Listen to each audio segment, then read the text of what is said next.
Hello, I'm Professor Raul Santos from the University of São Paulo, Brazil, and I'm the future president of the International Atherosclerosis Society. And I'd like to address you about the importance of dyslipidemia as a cause of cardiovascular disease in the MENA GCC region. We know that cardiovascular disease is the leading cause of death in the world, and here is not different. And atherosclerosis that causes most of these diseases is a multifactorial disease, and here in this part of the world especially we have two important causes.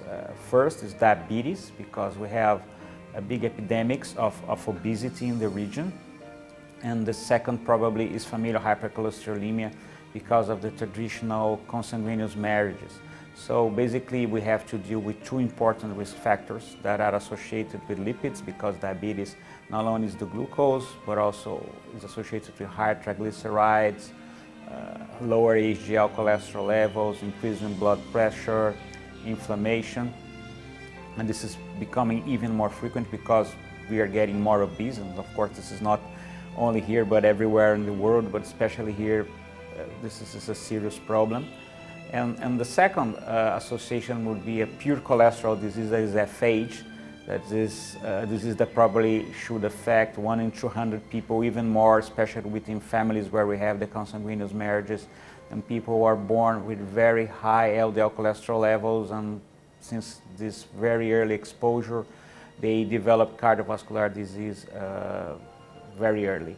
And I think not only the possible increased prevalence, as we have been noticed in some local studies that I had the honor to collaborate with the people from the region in epidemiologic studies on the prevalence and the consequences of both diabetes and FH on cardiovascular risk.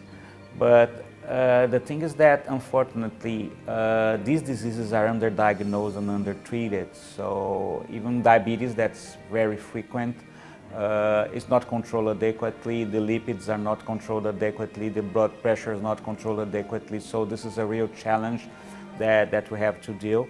And FH, this is also similar, less frequent than diabetes, but even so very, very bad also, because the disease is not diagnosed at all. So that's the big problem, and we lose the opportunity, because if we have started treating early, we could have done a lot good for our patients. And I think that courses like this one that we've been doing with OSLA for many years now, it's a huge opportunity of bringing information, bringing education, and increasing awareness among the physicians about dyslipidemia, and certainly can make the difference because of the information the students acquire here in order to treat the disease. So to finish my message, cardiovascular disease is very important in this region.